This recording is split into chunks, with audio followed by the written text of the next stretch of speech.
Bonjour à tous. La dernière fois, nous avons évoqué l'anatomie et la physiologie de l'appareil reproducteur. Aujourd'hui, nous allons aborder les anomalies de la reproduction, comment les repérer, comment y remédier. Je pense que tous les éleveurs vont être très attentifs à ce sujet-là, parce que, je le rappelle encore une fois, comme j'ai fait la première fois, les anomalies de la reproduction, ce sont les anomalies qui vous coûtent le plus cher. Si je fais un tout petit rappel tout simple, simplement pour qu'une ou 2 semaines de retard sur un troupeau, on finit par avoir une pénalité de 50 € pour 1000 litres de lait livré. Et quand on a un quota, par exemple, de 500 000 litres, la note est lourde. Donc, soyez très attentifs. Ces anomalies, ce ne sont pas de vraies maladies, elles ne se manifestent pas par des syndromes un peu douloureux, mais elles sont au fin de compte, dans le bilan économique, elles pèsent lourd. Alors, j'ai pris un parti qui est celui d'aborder les événements d'une manière chronologique après la mise bas. Et on va aborder successivement tout ce qui concerne la non-délivrance, donc qui se produit dans les 24 ou 48 heures qui suivent la mise bas. Le seuil d'alerte, c'est 6%. En dessous de ce seuil-là, on peut indiquer que les non-délivrances sont des phénomènes aléatoires pour lesquels il est difficile de donner une explication et donc, de ce fait, un plan de prévention. Puis, on abordera les endométrites, c'est-à-dire les infections de la cavité utérine. Là aussi, le seuil d'alerte, c'est à peu près 6%. En dessous de ce seuil-là, difficile de donner la cause de chaque endométrite. Puis, on abordera l'absence de chaleur. Si une vache qui a mis bas n'est pas en chaleur dans les 50 jours qui viennent, il y a une anomalie. Ça s'appelle l'anestrus. On verra pour quelles raisons on a cette anomalie. Ensuite, les chaleurs étant diagnostiquées, on peut avoir des cycles réguliers sans qu'il y ait pour autant fécondation. Ça s'appelle le repeat breeding. Donc, on abordera ce sujet-là. Quelles en sont les raisons? On verra également que quelquefois, les retours ne se font pas régulièrement toutes les 20 ou 21 jours, mais à des délais beaucoup plus longs qui correspondent en réalité à des mortalités embryonnaires précoces. Et on verra également pour quelles raisons on peut avoir ces troubles-là au niveau de la fécondité. Et enfin, dernier point, malheureusement, les choses ne vont pas à leur terme correctement. On peut avoir des avortements. Et dans ce cadre-là, on abordera quelles sont les attitudes et les décisions à prendre en cas d'avortement. Donc, on commence tout de suite par le problème de la non-délivrance, dont les raisons sont multiples. Le fait qu'il y ait, par exemple, 2 veaux fait que les enveloppes fétales vont avoir des difficultés à s'éliminer. Le fait qu'on puisse avoir des mises bas difficiles, torsion de matrice, opération césarienne et autres.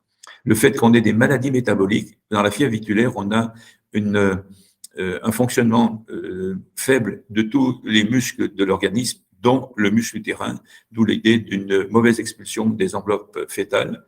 Enfin, en cas d'avortement, bien sûr qu'il y a un phénomène inflammatoire qui fait que le décollement du placenta se fait mal.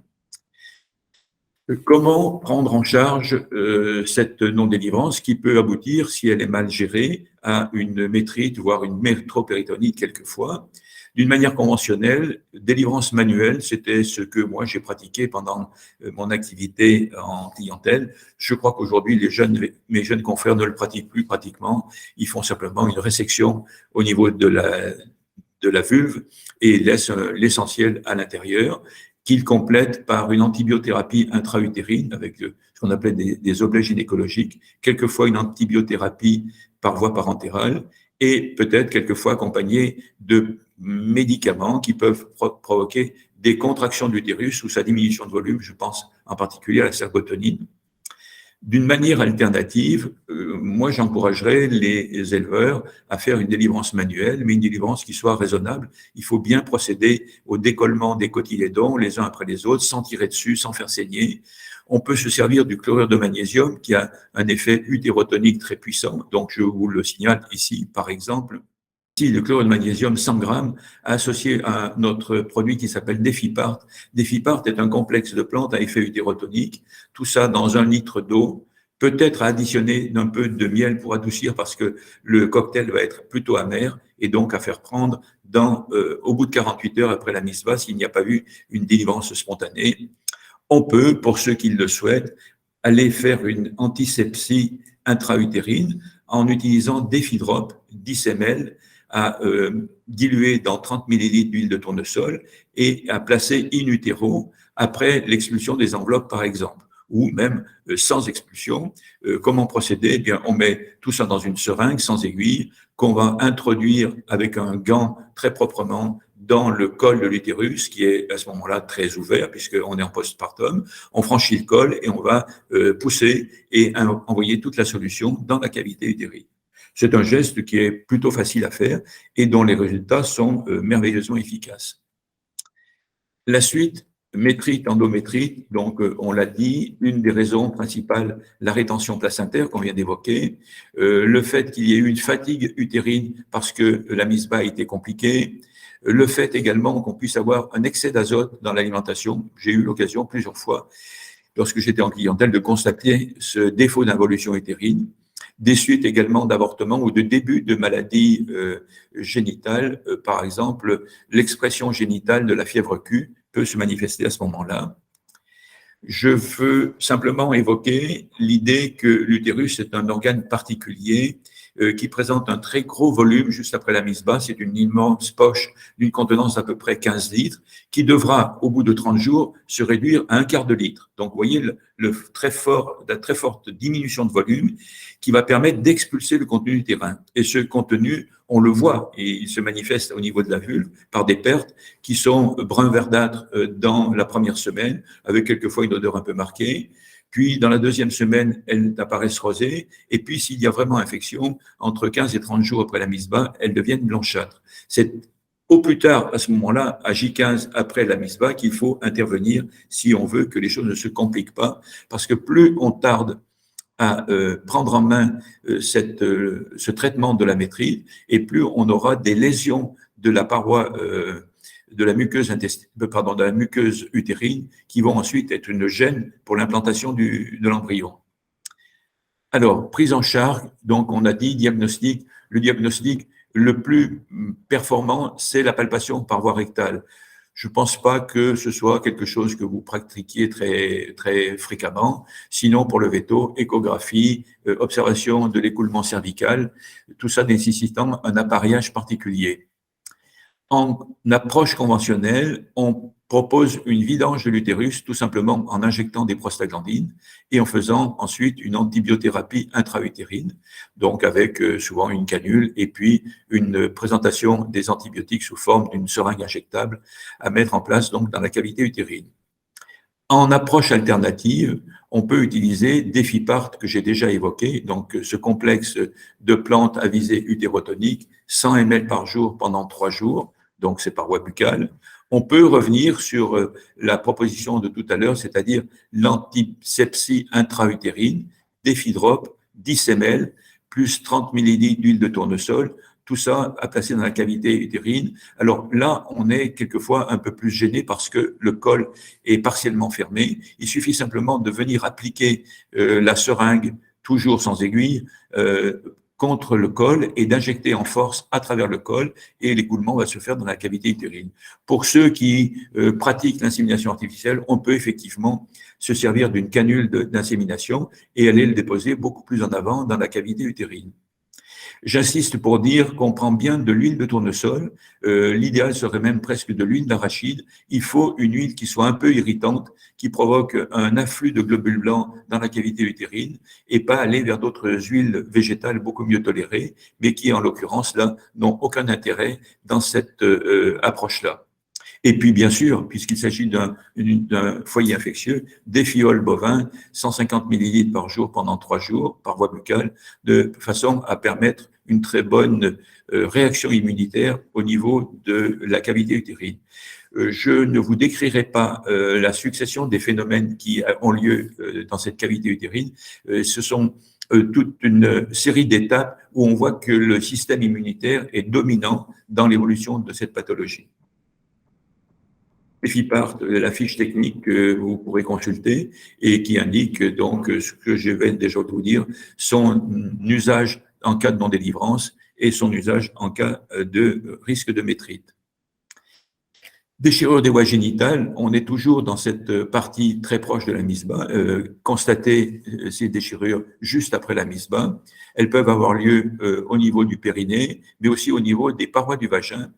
Et leurs conséquences sont quelquefois dramatiques parce qu'on peut avoir une infection qui se développe au niveau de ces déchirures avec des fois des abcès dans la cavité pelvienne. Il m'est arrivé de constater la présence, un mois après la misba, d'abcès dans les parois du vagin qui faisaient la taille d'un ballon de rugby. Vous voyez, donc il faut anticiper et il faut à ce moment-là, pour la prise en charge, administrer très largement, très généreusement sur les plaies d'épiderme qui va pouvoir permettre une cicatrisation très rapide.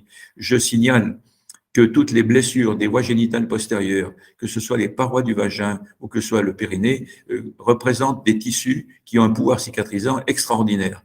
Donc, ne les gâchez pas, faites cette migration d'épiderme. Et si quelquefois, en particulier dans les mises bas sur les génisses, on a une rupture importante du périnée entre la vulve et l'anus, il ne faut pas hésiter à faire une suture par le veto, suture qui n'aura de succès que si elle est accompagnée tous les jours d'une application de défiderme. Vous voyez, donc défiderme, c'est votre outil de prise en charge de ces traumatismes au moment de la mise bas.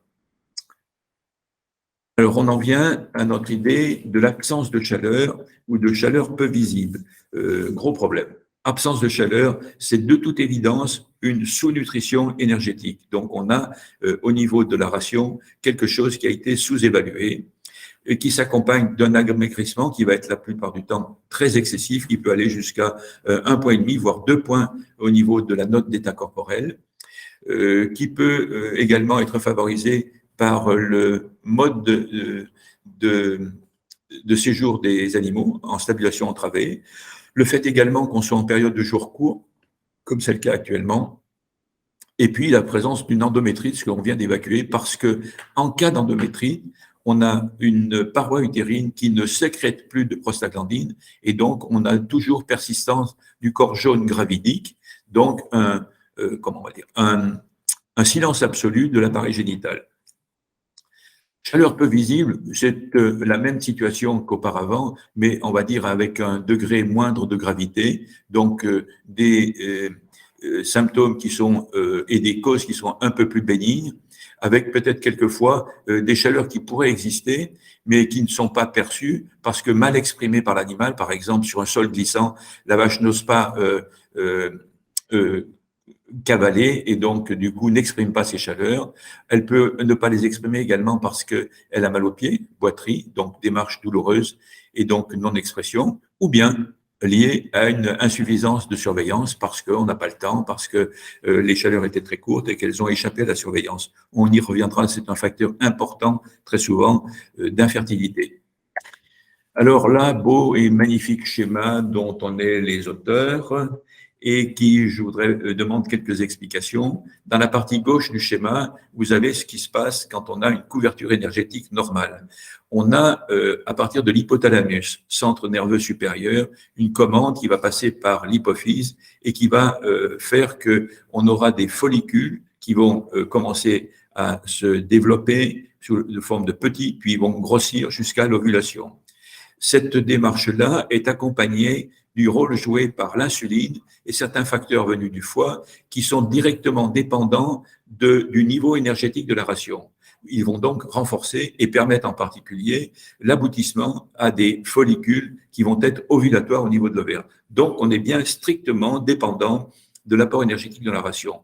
À droite du schéma, quand on a un apport énergétique insuffisant, les facteurs issus du pancréas et du foie ne vont plus jouer leur rôle de stimulation et d'apport compagnon du GNRH. Et cette situation aboutit simplement à un fonctionnement ralenti. Vous l'avez les deux flèches là qui l'indiquent, formation des petits follicules au niveau de l'ovaire qui ne vont pas aller jusqu'à l'ovulation. D'où l'idée que quand on manque d'énergie, on ne verra pas de fonctionnement ovarien qui soit visible. Il y a bien un fonctionnement qui est un fonctionnement silencieux, un début de cycle, mais ces cycles n'aboutissent pas. De quel déficit énergétique parle-t-on? Eh bien, il faut comprendre une idée extrêmement simple, c'est que le déficit énergétique est très pénalisant avant la mise bas chez les bovins allaitants. Et en particulier, lorsqu'on aboutit à une mise bas avec une vache maigre et qu'on continue avec l'insuffisance énergétique derrière, on aura un anestrus total. En revanche, si on a à la mise bas une vache qui a un bon état, par exemple une note d'état corporel de 3,5, c'est-à-dire une vache qui ne soit pas maigre du tout, et qu'on ait une insuffisance énergétique après, elle va pouvoir encaisser, prendre sur ses réserves, et elle aura quand même un estrus en temps normal. Donc, l'état général de la vache allaitante avant la mise bas est fondamental. Et on assiste plutôt à une situation inversée chez la vache laitière, dont on sait qu'elle va produire énormément avec des quantités de lait qui peuvent aller jusqu'à, pour les championnes, 50 litres de lait par jour, et que l'amaigrissement dans cette période-là est énorme, plus d'1 kilo par jour, pour atteindre au maximum, au bout d'un mois ou un mois et demi, 50 voire 70 kilos pour une vache. Et donc, à ce moment-là, c'est la couverture des besoins énergétiques dans le postpartum qui va être déterminant pour la vache laitière. Donc, bien comprendre que l'observation n'est pas la même selon que l'on soit dans un troupeau allaitant ou dans un troupeau laitier. Comment évaluer cette sous-nutrition énergétique? D'abord, tout simplement par l'observation, ce que j'ai appelé la clinique. La note d'état corporel, c'est-à-dire le niveau d'embonpoint ou d'amaigrissement, est fondamentale. On sait qu'il faut être entre 3,5 et 4. J'en ai parlé la dernière fois, je reviendrai. Peut-être qu'un jour, on ne fera une intervention que sur ce thème-là parce qu'il est mal maîtrisé. Et il faut éviter de descendre trop en postpartum. À 2,5, on est sur le niveau d'amaigrissement maximal. Quand les choses se stabilisent, on voit que l'animal reprend un poil brillant, elle est en train de couvrir ses besoins énergétiques, et là, à ce moment-là, le fonctionnement génital peut reprendre son cours normal. Les mesures, chez les bovins allaitants, c'est la note d'état corporel et c'est le seul moyen qu'on a de suivre. Chez les laitiers, on a le secours des taux protéiques et de taux butyreux au niveau des indications données par le contrôle laitier, par exemple, avec un taux protéique bas inférieur à 28 grammes par litre et un taux, pardon, là il y a une erreur, butyreux haut supérieur à 45 grammes, on a un rapport TBTP qui est au-dessus de 1,5, qui fait que dans ces conditions-là, on n'aura pas de fonctionnement génital. Donc après, on a d'autres moyens complémentaires, mais qui sont plutôt réservés à l'examen fait par le veto. Mais pour vous, retenez bien, chaque fois que le taux protéique sera bas, en dessous de 30, et que le taux butyreux sera haut, au-dessus de 40, on est dans une situation à risque, avec un risque d'avoir pas de manifestation de chaleur. Je vous fais cadeau pour aujourd'hui des origines des acides gras du lait. On y reviendra un jour et je suis très fier de la synthèse qu'on a pu faire ici. Vous verrez que savoir examiner ce que le contrôle laitier nous indique mois après mois est d'un très grand secours pour comprendre le fonctionnement de l'appareil génital de la vache. Donc, c'est simplement pour vous dire, il y a bien, à ce que je vous ai dit tout à l'heure, le TP inférieur à 30, le TB supérieur à 40, des explications qui partent justement de la physiologie de la vache. Voilà, je vous l'ai remis ici à nouveau pour que ça rentre bien dans vos têtes et que vous fassiez très attention, les laitiers, aux indications données par ces taux-là qui nous permettent justement de voir s'il y a un risque d'anestrus confirmé par le contrôle laitier.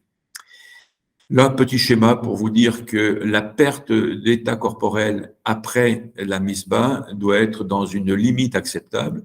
Lorsqu'elle est importante et lorsque cette perte est supérieure à 1,5 point, on voit qu'il y a une dégradation dans le temps entre le vélage et les premières chaleurs, entre le vélage et la première insémination, et qu'au bout du compte, quand cette perte est importante, on a des taux de réforme qui sont importants, 14% pour infécondité dans ce cas-là, contre 6% dans un cas normal.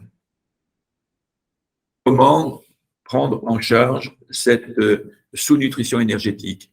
D'abord, évidemment, par des corrections alimentaires. Je rappelle, et je l'ai dit la dernière fois, quand on procède à la nourriture des ruminants, on nourrit d'un côté les bactéries du rumen, de l'autre le ruminant lui-même, les deux choses étant liées évidemment. Et pour les bactéries du rumen, je vous rappelle qu'il faut un peu d'azote soluble, un peu de sucre rapide, du phosphore et du cobalt. Ça, c'est vraiment la base pour qu'on optimise le fonctionnement ruminal. Il faut également, et c'est pas simple, procéder à une bonne transition du régime alimentaire entre la vache tarie et la vache en lactation, avec cette préparation à la mise bas qui demande qu'il y ait des apports énergétiques en supplément, de façon à couvrir les besoins qui commencent à se manifester, en gros, dans les 2 ou 3 dernières semaines avant la mise bas. Donc, pas simple. Il faut donc, dans cette période-là, trouver des aliments riches en énergie et qui ne soient pas éloignés de ce que la vache va manger ensuite après la mise bas. Quelquefois, on fait une transition qui est une sorte de compromis en introduisant la vache dans le lot des vaches à traire, en gros une quinzaine de jours avant la mise bas, de façon à ce que son contenu ruminal, ces bactéries s'adaptent à la future alimentation et on se contente de donner, par exemple, une demi-ration si on est dans une ration semi-complète équilibrée, par exemple, à 22 litres. On donnera la moitié pour couvrir les besoins de la vache dans cette période de transition. En complément alimentaire, bien, dans une approche conventionnelle, on va tout simplement aller chercher des formes concentrées d'énergie. C'est le monopropylène glycol qu'on distribue largement à raison de 500 grammes par jour pendant, par exemple, le premier mois de lactation, associé quelquefois avec des acides aminés comme la méthionine. Dans ce que nous proposons, Solunature, nous avons une approche qui peut être un peu différente, qui s'appelle déficit, c'est-à-dire éviter ce phénomène de cétose, avec deux approches. Une approche précoce faite avec déficit 1, qui se situe en gros dans les 10 jours qui précèdent la mise bas, où on voit qu'il y a une perte d'appétit de la vache et on va, par un produit contenant un peu d'énergie et beaucoup de plantes stimulant l'appétit, essayer de faire spontanément corriger le métabolisme hépatique de façon à faire revenir l'appétit et pouvoir, par une correction de l'alimentation, faire que la vache elle-même, spontanément, puisse couvrir ses besoins énergétiques. C'est déficit 1. Et puis, on a sur le même modèle que l'approche conventionnelle, mais avec cette fois-ci des produits qui sont strictement naturels, remplacer par exemple le monopropylène glycol par du glycérol végétal, apporter également des acides aminés qui sont des précurseurs d'énergie pour que, à ce moment-là, 10 jours avant la mise bas et 20 jours après la mise bas, on puisse couvrir les besoins à raison de 500 ml de déficit 2 par jour pendant cette période-là. Donc, ne confondez pas les deux produits qui, en apparence, ont une composition qui est identique. En réalité, à l'intérieur de cette composition, on a fait varier les proportions des différents composants en mettant l'accent dans déficit 1 sur l'importance des plantes qui ont un rôle fondamental pour relancer l'appétit et dans déficit 2, un rôle important apporté par le glycérol végétal et les levures qui sont des précurseurs d'énergie. Donc, on n'a pas tout à fait, on a en théorie la même composition, mais en réalité des produits qui sont radicalement différents parce que les proportions ne sont pas les mêmes à l'intérieur de leurs composants. On a vu donc parmi les anomalies de fonctionnement ovarien, celles qui correspondaient à l'absence de chaleur. On va voir maintenant le cas particulier où on a des chaleurs régulières, mais où on a des vaches qui restent vides. Et c'est ce qu'on appelle le repeat breeding, en essayant de comprendre quelles sont les raisons de ce repeat breeding. La première, c'est l'existence d'une endométrite, donc des infections utérines qui sont très peu visibles, qui existent en réalité très fréquemment et qui vont aboutir à une mort embryonnaire précoce. Donc, il y a bien fécondation, mais l'embryon n'arrive pas à s'accrocher sur un endomètre qui est contaminé par des germes qui sont présents. Et donc, là, on a une difficulté avec des cycles qui vont se répéter sans être fructueux. Deuxième cas très important, c'est le défaut de détection des chaleurs. C'est un cas particulier et je l'ai dit la dernière fois, je le répète, la capacité d'un humain à connaître et à contrôler correctement des animaux dont il a la responsabilité, c'est pour un humain 60 vaches. Au-delà, eh bien, les choses sont faites partiellement. Et dans ce qu'on dit partiellement, il y aura évidemment des petites anomalies et un repérage qui sera imparfait. Les lésions de l'appareil génital peuvent également l'expliquer sur repeat breeding. Et là, je voudrais en venir sur ce que j'ai appelé les ovaires encapsulés, qui correspondent à ce que j'ai évoqué la dernière fois, le vieillissement prématuré des ovaires. C'est un phénomène qu'on constate de plus en plus souvent, qui est lié au niveau de production très élevé, qui va aboutir à un métabolisme au-dessus de la norme, et un métabolisme qui s'accompagne de la production de radicaux libres oxygénés qui ont comme conséquence le vieillissement prématuré des ovaires. Ces ovaires dont le tissu ovarien est assez fascinant parce qu'il a une capacité à rester jeune, et bien se trouve malheureusement dépassé par aujourd'hui nos niveaux de production. Enfin, grande question, toujours l'alimentation, avec le déficit énergétique qu'on a évoqué tout à l'heure dans l'absence de chaleur, mais qui peut, là, quand il est un peu moins marqué, simplement aboutir à des cycles réguliers sans fécondation. Le déficit azoté, quand on a un déficit au niveau les apports en azote, on peut avoir également aboutir à un déficit énergétique puisqu'on nourrit mal les bactéries du rumen et donc elles ne vont pas faire leur travail correctement pour valoriser l'énergie de la ration. À l'inverse, quand on a un excès d'azote, on va y revenir, on peut avoir des problèmes au niveau de l'involution utérine ou du fonctionnement hépatique. Et enfin, dans les cas d'acidose, c'est-à-dire des concentrés qui sont en trop grande quantité ou donnés à un moment inopportun, on peut aussi avoir des troubles qui vont perturber le fonctionnement génital. Donc, dans ce repeat breeding, qui est, je crois, la raison la plus floue, avec de multiples raisons, l'éleveur va peut-être être trouvé un peu perdu. Je vais essayer de vous aider dans ce cheminement-là. C'était les principaux facteurs. À ces facteurs-là, on peut ajouter des facteurs secondaires, comme l'idée qu'on puisse avoir des anomalies chromosomiques, soit au niveau de la semence du mâle, soit aussi au niveau du fonctionnement ovarien de la vache. Des mâles dont maintenant on commence à douter de leur fécondité et qui sont des caractères transmissibles aux filles. Donc on a aujourd'hui des lignées de hautes productrices de lait qui sont peu fécondes. Le moment inadéquat de l'insémination, on va y revenir parce que ça, il faut vraiment être le plus précis possible là-dessus. Et puis, des animaux qui ont une sorte d'asynchronie. Elles manifestent des chaleurs avec une ovulation qui n'est pas en phase des manifestations. Donc là, c'est beaucoup plus compliqué. Je donne au dernier point l'immunisation des voies génitales contre les spermatozoïdes. Ce qu'il faut comprendre, c'est que le col utérin de la vache est une véritable forteresse avec un système immunitaire très puissant qui permet de protéger la cavité intra-utérine des contaminations extérieures.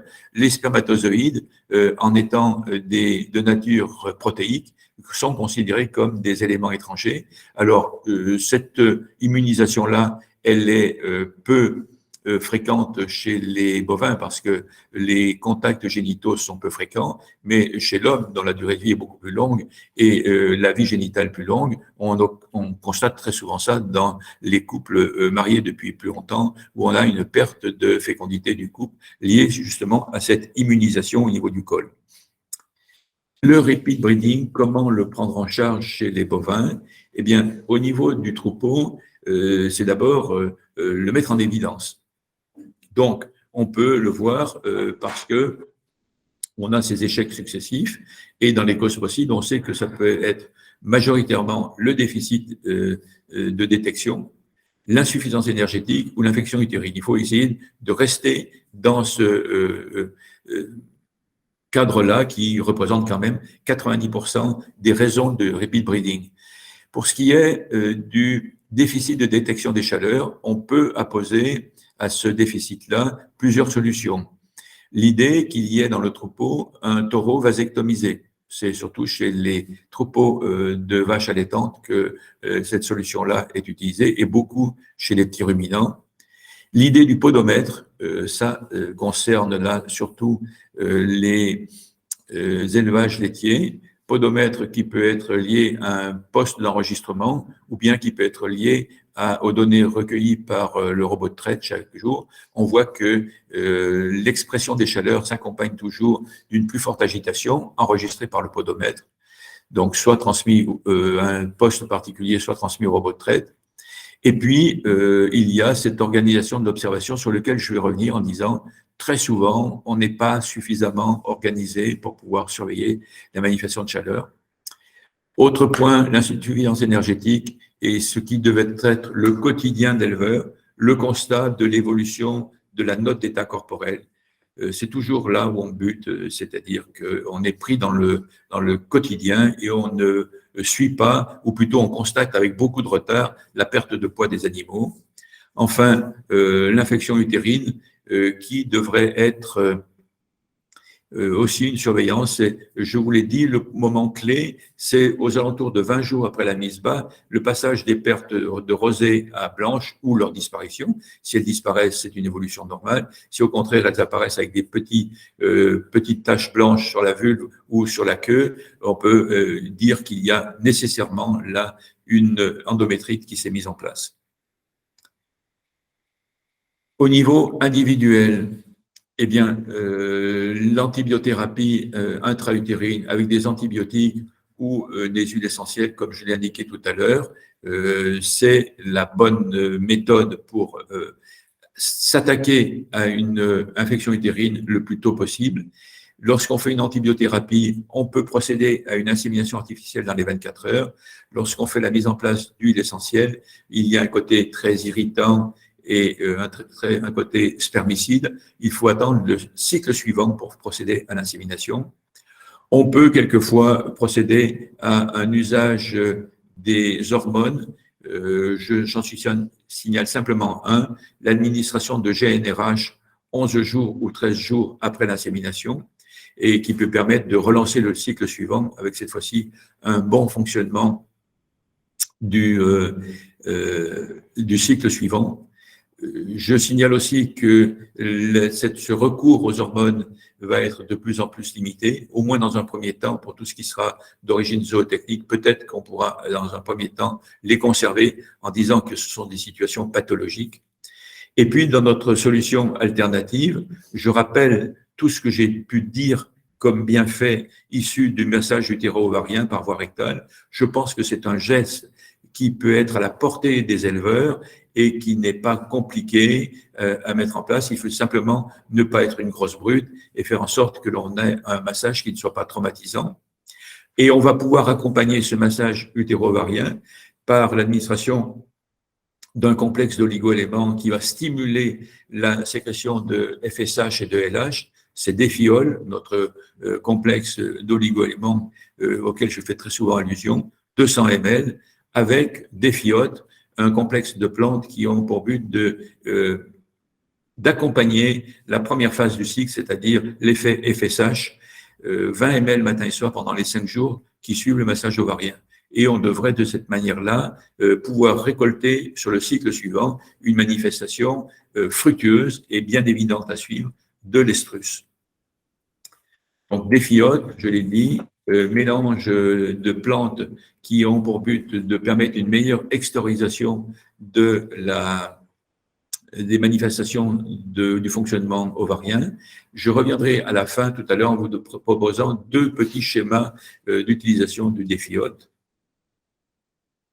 Les apports protéiques, on a évoqué largement les apports énergétiques. Les apports protéiques sont également un des facteurs qui peuvent jouer dans le repeat breeding, en particulier lorsque l'on a un déficit en protéines.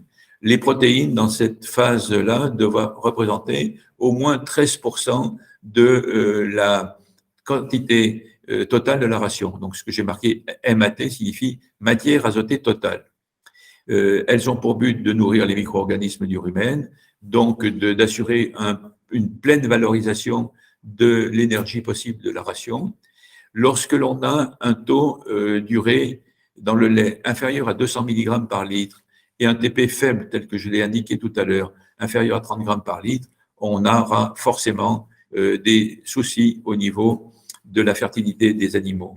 Et comment le corriger? Tout simplement en apportant un peu plus d'azote soluble, par exemple avec de l'ensilage d'herbe, en apportant globalement plus de cellulose, c'est par exemple en apportant de la luzerne, en évitant d'utiliser des tourteaux tannés, donc en faisant des tourteaux normaux. Quelquefois, pour les éleveurs qui sont en conventionnel, on peut faire des apports d'urée qui va être de l'azote soluble, mais dont il ne faut pas abuser. Je rappelle que l'urée, au-delà de 3 grammes par kilo de concentré, de 3%, pardon, chez les concentrés, on risque des troubles au niveau hépatique. À l'inverse, lorsqu'on a un excès de protéines, on a des troubles au niveau de la reproduction, en particulier un défaut d'involution utérine avec un risque de métrite, un défaut de sécrétion de prostaglandine. Donc, à ce niveau-là, il est également important de surveiller le taux d'urée. Et comme tout à l'heure, j'ai évoqué l'urée inférieure à 200 mg par litre, j'évoque maintenant l'urée supérieure à 400 mg par litre. Donc, ce sont ces données-là que vous pouvez consulter en permanence au niveau des résultats du contrôle laitier. Et là, on voit que si on a une production qui est modérée avec un taux d'urée supérieur à 400 mg, on aura forcément un anestrus. Si par contre on a une production élevée, ça signifie que malgré un taux d'urée à 400 mg, l'apport énergétique est suffisant. Donc là, on a moins de risques de voir apparaître le repeat breeding. Donc, dans les corrections possibles, vérifier cette histoire d'apport énergétique, de taux d'urée qui est peut-être excessif, prendre la précaution de prendre des formes éventuellement de tourteaux tannés, mais je pense que ça s'adresse surtout à des hautes productrices, et augmenter le taux de cellulose dans la ration. Alors, je vous indiquais le foin qui est très prioritaire, éventuellement la pulpe de betterave, puisque là, on aura beaucoup de cellulose qui sera apportée par ce biais-là. Je rappelle également que les vitamines sont nécessaires dans la reproduction parce qu'elles vont permettre une très bonne qualité de l'épithélium utérin, donc de la nidation, la fixation de l'embryon. Elles vont permettre également un meilleur décrochement du placenta au moment de la mise bas, donc une meilleure délivrance. Et elles vont permettre une meilleure sécrétion de la progestérone. Donc, avec des règles précises qui sont rappelées là, et puis dans le tableau suivant. Même chose pour la vitamine E, qui se trouve très près dans ses fonctions de la vitamine A. Vitamine E qu'on trouve uniquement dans les végétaux en vert et pour lequel il faut veiller à des apports, en particulier pendant la période hivernale ou pendant des périodes estivales où on n'a plus de végétation verte à accéder au niveau du pâturage. Là, ce tableau-là est directement issu de la spécialité dont nous disposons à Solunature, Défivit, qui est une solution extrêmement concentrée. Et là, j'insiste beaucoup, on est en particulier en vitamine A à 100 000 unités par millilitre, ce qui est plutôt rare et ce qui nous permet d'apporter des quantités très limitées, c'est-à-dire entre 20 et 40 millilitres par mois de ce complexe-là pour couvrir à la fois les besoins en vitamine A, D et E. C'est un point important parce que quelquefois, on a des solutions qui sont présentées, qui sont extrêmement diluées et pour lesquelles, si on veut couvrir au même niveau que les nôtres, il faudrait pratiquement un demi-litre par mois de façon à être à une couverture suffisante. Oligoéléments et fertilité. Les oligoéléments sont un des piliers de nos préoccupations à Solunature. Ils ont d'abord une fonction générale au niveau du métabolisme énergétique, par exemple, c'est le rôle de l'iode et de l'hormone thyroïdienne. Au niveau de l'immunité, j'y reviens tout le temps, c'est mon dada, c'est le rôle de zinc, cuivre, manganèse, sélénium qu'on va retrouver dans le vieillissement, en particulier vieillissement des organes à haute activité métabolique comme la mamelle. Et on les retrouve, nos oligoéléments, également dans la fonction génitale, où là, ils ont un rôle important. Le zinc, plutôt dans la première partie du cycle, avec une bonne expression de l'estrus. Le cuivre, une bonne ovulation et la bonne mise en place de la sécrétion de progestérone. Le manganèse, au niveau de toutes les hormones thyroïdiennes, donc aussi bien en début de cycle qu'en fin de cycle. Le sélénium, au niveau du vieillissement de l'ovaire, j'ai insisté beaucoup en disant c'est de plus en plus souvent une pathologie rencontrée avec le niveau des productions qui aboutissent à cette surfonctionnement des organismes des vaches productrices de lait.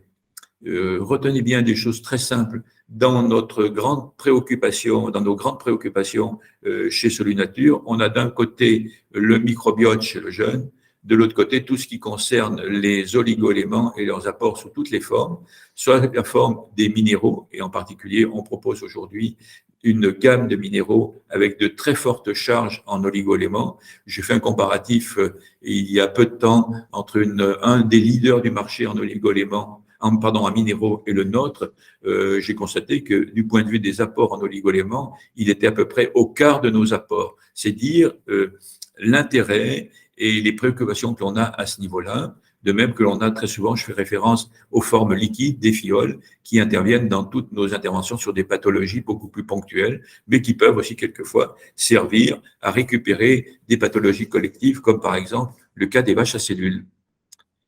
Détection des chaleurs dans un troupeau de bovins laitiers.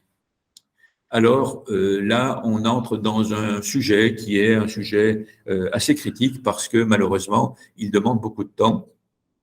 Il est d'autant plus compliqué ce moment-là qu'on est avec des productions laitières élevées, que les logements des animaux sont quelquefois au détriment des animaux. J'ai évoqué les sols glissants, j'ai évoqué les stabilisations entravées, que l'on a quelquefois une conduite de la reproduction par l'eau avec énormément d'animaux à surveiller au même moment, donc une difficulté à les repérer.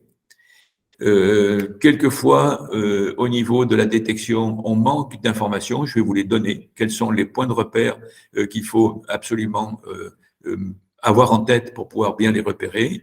Comment s'organiser? Comment on fait pour noter? Comment on fait pour identifier les vaches? Quelquefois, on voit quand on est avec un nombre élevé d'animaux, ben on ne sait plus quelle est la vache. Et c'est vrai qu'autrefois, elles avaient tout un nombre, mais non, on n'en est plus là. On n'a même plus, des fois, le repère de leur numéro. Donc, je rappelle toujours en bas, là, ici, un UTH pour 60 vaches. Et puis, c'est ensuite l'organisation de l'insémination, avec aujourd'hui une vraie difficulté pour ces services-là, de circuits qui sont de plus en plus longs, avec une difficulté, et ce n'est pas toujours qu'on peut avoir droit à 2 visites par jour, par exemple, 2 tournées. On va le voir tout de suite après. Alors, là, je vous rappelle encore ce que j'ai dit tout à l'heure, tout ce qui peut nuire à l'expression, en particulier les boiteries. Je fais une petite parenthèse sur mammites métrites. Ne pas oublier que la plupart du temps, les germes responsables de la métrite, c'est du Streptococcus uberis, c'est le pus blanc qui s'écoule, que laisser longtemps un animal avec des pertes comme ça sur la litière, en particulier sur une litière accumulée, c'est faire courir le risque aux vaches qui viennent se coucher là, de contaminer la mamelle et d'avoir des mammites aiguës à Streptococcus uberis. Attention, il faut être très vigilant. Dès qu'on voit des pertes, il faut absolument intervenir pour ne pas avoir des risques de mammites associés. La détection des chaleurs, on en vient aux signes. Le chevauchement, 60 à 80% des vaches le manifestent. C'est donc pas toutes les vaches, et c'est surtout le matin que ça se manifeste. Ça veut dire que le moment d'observation, c'est le premier contact de l'éleveur avec le troupeau et 10 minutes, un quart d'heure consacrés à observer avant de procéder à tout autre travail. Et quelquefois, malheureusement, il faut faire plus vite. Les signes associés, l'agitation, on l'a dit, le podomètre, ou bien le fait qu'on la voit bouger et être un peu agitée. Le flairage et le léchage de la zone arrière. Vous le voyez sur la photo qui est associée ici, cette approche-là. La pose de la tête sur la croupe d'une congénère.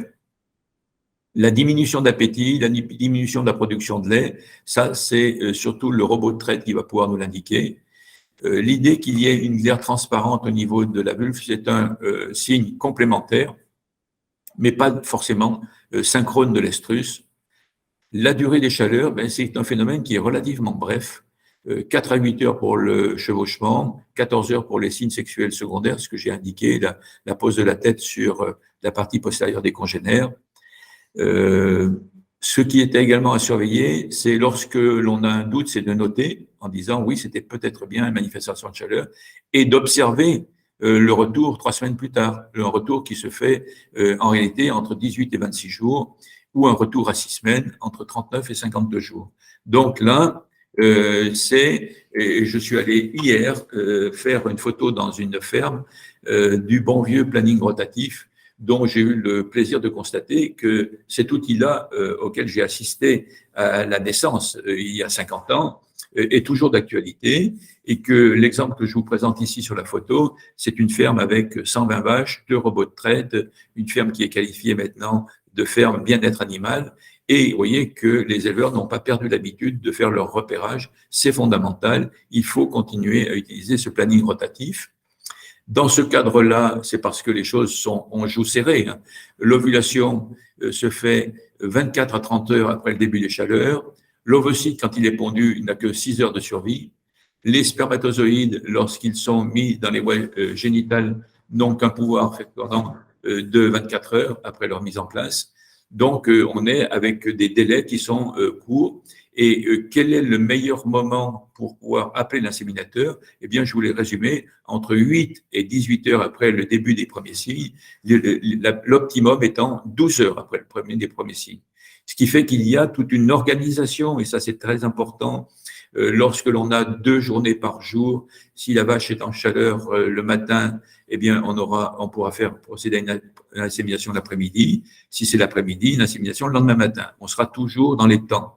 Si maintenant on a une seule tournée par jour, ce qui va être de plus en plus souvent le cas puisque on aura des tournées qui seront de plus en plus longues. Si elle est vue la veille, on peut effectivement demander à ce que l'inséminateur passe en début de matinée. Si elle est vue dans l'après-midi ou la veille au soir, on peut accepter qu'il passe en fin de matinée. Mais vous voyez, à chaque fois, on joue quand même sur des créneaux horaires qui sont serrés. Et là, ça fait partie de ce qui permet la réussite ou non. Et puis, vous avez le malchanceux qui fait que sa vache est en chaleur régulièrement toutes les 3 semaines, mais le dimanche. Et ma foi, on n'a pas toujours la chance d'être dans une région où on a une tournée d'inséminateurs le dimanche. Ce qui a conduit d'ailleurs cette difficulté-là, beaucoup d'éleveurs aujourd'hui, à faire une formation pour procéder eux-mêmes à l'insémination. Détection des chaleurs dans un troupeau laitier. Alors oui, pardon, c'est un petit interlude que je vous ai fait là. J'ai eu la chance de voir tout ça en direct et de prendre les différentes photos que vous voyez, avec une dernière en bas à droite qui m'intrigue un peu. J'avais jamais vu qu'il pouvait y avoir des remerciements de ce type-là, avec des animaux qui se frottent tête contre tête après qu'il y ait eu cet échange avant. Dans les troupeaux allaitants, la détection des chaleurs se heurte à un fait que le fait qu'il y ait des tétés en continu fait que la prolactine qui est sécrétée par la mère est antagoniste des hormones sexuelles FSH et LH. Donc, on a une expression des chaleurs qui est très atténuée dans les troupeaux allaitants. Et le seul repère important pour savoir si on arrive à l'optimum d'expression des chaleurs, c'est la note d'état corporel. Là encore, vous voyez, c'est très limité, il faut être très attentif, d'où les assistances que l'on pourrait peut-être réclamer, par exemple avec un taureau vasectomisé, qui pourrait être d'un très bon secours. Je signale que toute assistance au vélage en bovin allaitant a des conséquences au niveau de la fertilité derrière et que la première des précautions est de laisser faire tout en surveillant, bien sûr, d'où l'idée de la caméra qui peut être un moyen intéressant d'accompagnement et d'intervenir que vraiment d'une manière la plus légère possible et au dernier moment. Chez les mesures préventives en bovin allaitant, c'est tout simplement, je l'ai dit tout à l'heure, le taureau vasectomisé, voire éventuellement le troupeau de rattrapage qui permettra de compléter ou de se substituer à l'insémination artificielle. L'idée qu'on puisse préparer en complément, d'abord avec le flushing, c'est-à-dire une suralimentation, qui doit avoir lieu à peu près 8 semaines après la mise bas, durer 15 jours ou 3 semaines avant l'expression des chaleurs et se poursuivre après l'insémination pendant encore 15 jours si on avait eu un amaigrissement important, c'est-à-dire une note d'état corporel inférieure à 2,5. Et puis, se préparer avec une complémentation en distribuant à partir de la 10e semaine après la mise bas des fioles, 100 millilitres par jour pendant une semaine, accompagnées de défis hautes, pulvérisation sur les fourrages matin et soir pendant une semaine. Donc, bien, voilà, ce protocole-là, je pense que c'est un protocole qui permet, en particulier pendant l'hiver, d'avoir une meilleure expression des chaleurs. Échec précoce de gestation. Si on a eu, cette fois-ci, expression des chaleurs bien repérée, bien inséminée ou bien saillie, on n'a quand même encore pas un veau qui va naître.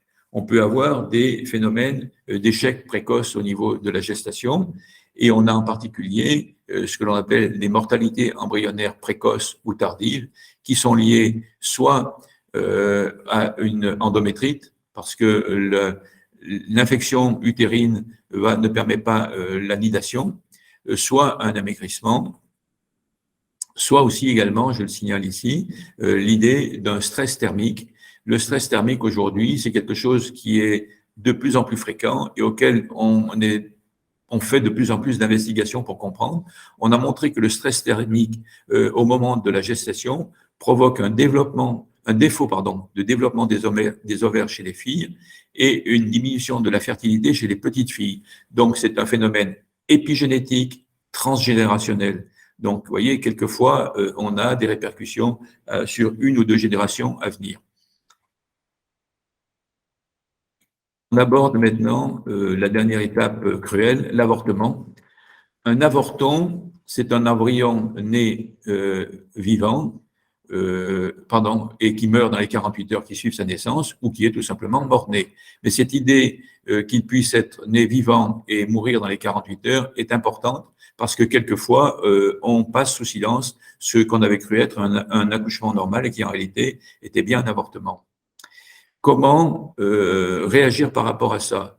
Normalement, il y a déclaration obligatoire et prise en charge de la visite du veto, donc visite qui est gratuite avec dépistage d'une seule maladie qui me paraît, moi, totalement décalée, c'est-à-dire recherche uniquement de la brucellose. En dehors de cette recherche-là qui est subventionnée, il n'y a pas d'autre recherche.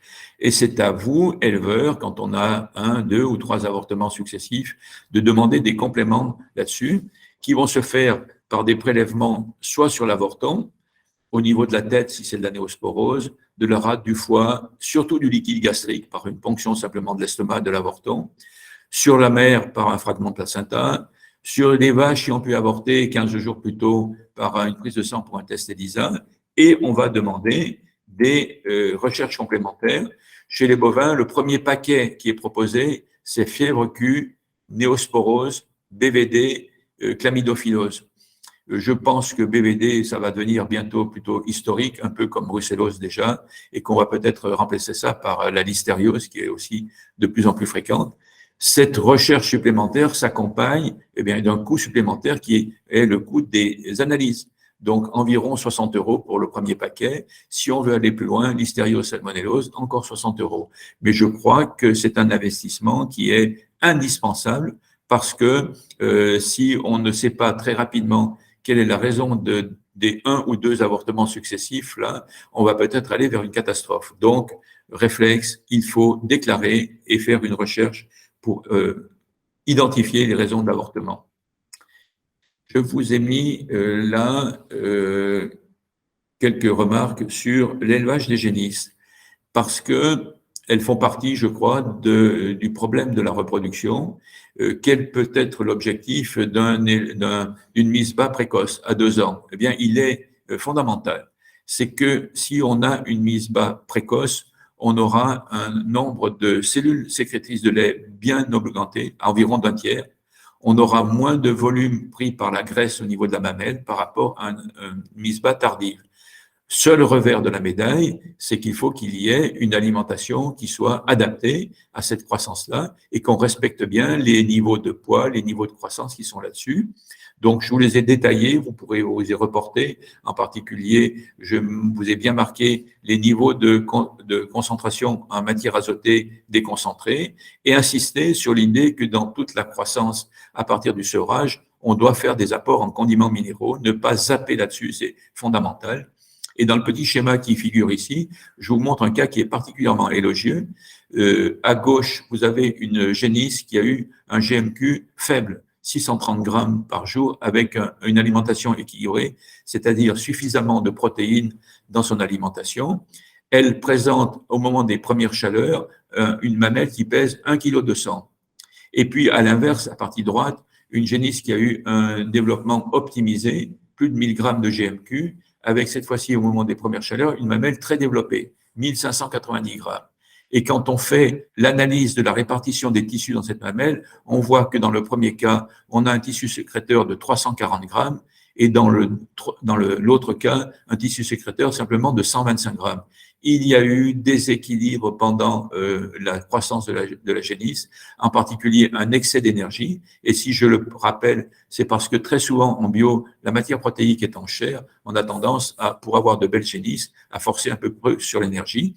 Et on aboutit à ça, à des génisses qui ont une mamelle bien développée, avec tout simplement une faible partie reste au niveau du tissu sécréteur et beaucoup de graisse accumulée. Donc, c'est une mise en garde et une démonstration de toutes les recommandations que je vous ai fait dans les tableaux pour vous dire quelles sont les consignes à respecter dans l'alimentation.